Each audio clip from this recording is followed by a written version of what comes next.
What's up, guys? So after finishing our back stuff, we're going to move on to the front headlock and the turtle positions, because these positions are not only places where you can get submissions in and of itself, but you can move to enter into the back control. So it makes sense to progress this way. So the first ones we're going to talk about are guillotines, and we're going to do arm out guillotines first. So there's two specific ones that I want to go over, okay? One is the front naked choke, which is the best guillotine. And then the second one is the high elbow arm out guillotine, okay? So when we're standing, right, I just need a basic posture break in order to initiate. So I'm going to collar tie, underhook. I'm going to circle the underhook side and pull down, right? So because now I have both arms, I got a lot more leverage, okay? I can also do this if she's got a bad wrestling stance and she's hunching forward, right? Really easy set up into the front headlock. But if she's got a good stance, right, collar tying and pulling with one arm, even if I circle, it's probably not going to be enough. So I add the underhook, okay? Now I've got both arms curling down. 1, 2, pull, okay? And now I have the front headlock. I can throw from here, or I can start snapping down and then going for my guillotines. If she makes a big mistake and she really leaves this neck out and I feel like I've got a good grip, I might start setting up my grip for the guillotine from here, okay? But I'm not going to finish it standing unless it's a front naked choke. So the front naked choke is the best one. And the reason for that is I can finish it without control of the hips. It's the only guillotine you can finish without controlling your opponent's hips. Every single other one, you need some kind of control. So what I'm going to do is I'm going to tuck this arm just like this and have the elbow align with the neck, align with her chin, excuse me, just like that.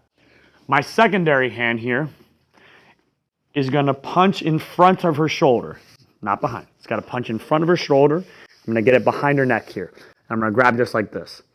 And now I'm going to crunch in and squeeze my elbows together just like a rear naked choke. Quick tap. It's very brutal, guys. You can finish it from standing. Even if Chelsea were to take me down from here, and we landed here, or even if she managed to get on top of me, you know, and roll, yeah, even from here, right? Doesn't matter. It's so tight. I just need a little bit of crunch and leverage to finish. It's a very, very tight choke. So obviously I don't want to go to those extreme positions, but it's to illustrate how strong of a choke that it is, that you can finish it from basically everywhere, even if you don't have hip control. For the other ones, you do need hip control. Now, my personal favorite guillotine is the Pretzel grip guillotine for the arm out, okay? This is if I am unable to get to the front naked choke, and many times you will not be able to get to the front naked choke because they won't, right, they'll hand fight, they won't let you get all the way across, okay? But you might be able to get across just enough to get a Gable grip here, okay? So this is my grip, okay? The choking arm is going around, and my palm is facing me. My other hand, I'm going to raise my elbow up, and I'm going to invert it like this, and grab my palm here for my Gable grip. And then I throw this over the shoulder. Now, with Chelsea, here's what it looks like, okay? Let's say I snapped her down, and it makes sense that I just go for the guillotine right away. I've got this over the top, okay? Now, I'm not going to finish this standing because there's ways that she can relieve the pressure and potentially escape unless I've got her up against the wall, right? If I walk her to the wall, now she can't go backwards, she can't tuck underneath and relieve pressure, so I'm just going to drive my hips in and crunch, right? Sorry, you okay? So if you have someone against the wall, yes, you can finish it standing for sure. But let's say we're not against the wall, you know, and she's not going to let me drive her to the wall, okay? So what I'm going to do is I'm going to pull guard from here, okay? Now, personally, I would jump guard, okay, in competition. If I was in competition, I would jump guard, all right? Because that's the easiest way I can wrap my legs around her without her being able to jump over me and start passing, okay? If I were in a street fight, I'm probably not going to do that because I don't want to land hard on the ground, right? So I'm going to use a method that is not as successful in getting my guard around her because she has the ability to potentially pass as I do it, but it's going to be safer on me so that I don't get slammed. So I'm going to spread my legs out and sit, okay? Just like this.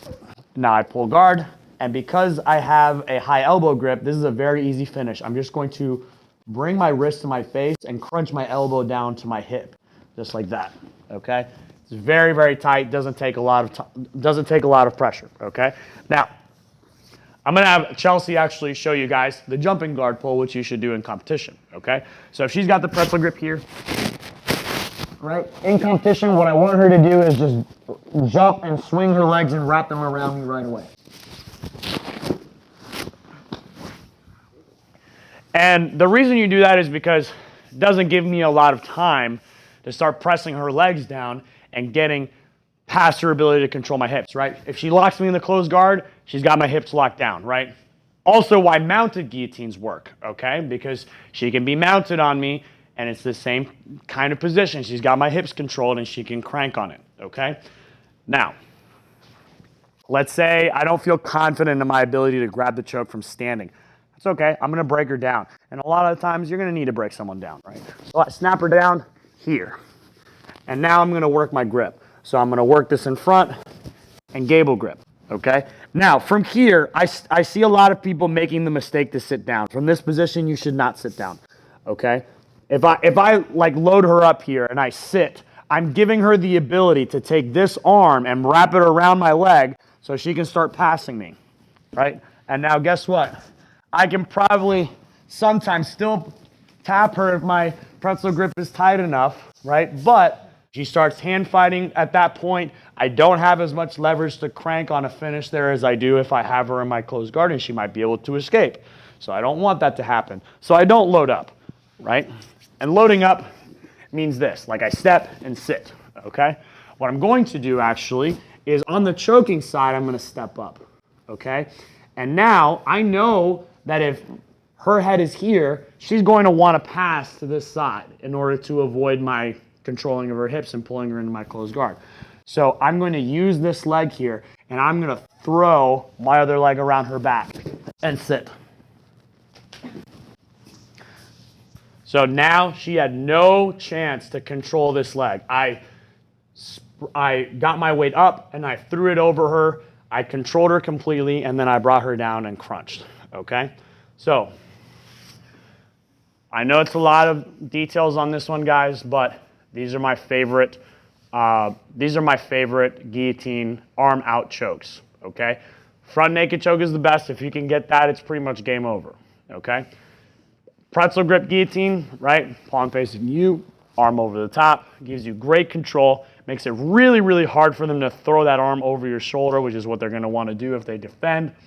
And the methodology that I showed you for pulling guard makes it a lot harder for them to counter and start passing you off of when you attempt it. So if you're standing up and you're in competition, jump guard. If you're not in competition, right, and you're in a fight, you know, I would snap them down first and then go for the second one, or you can spread your legs out and sit, but there's a greater chance that they might control your legs and then you won't be able to pull full guard, okay?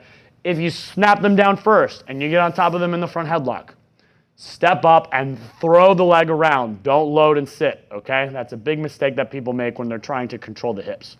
So I hope you guys enjoyed the video. Make sure you go back and you watch those details. I think these are fantastic chokes, and I think every grappler needs at least one very strong attack from the front headlock to be sufficiently successful there, because what you want to do is create a dilemma between the front choke and the potential back take so you can capitalize on whichever one your opponent is defending the least, okay?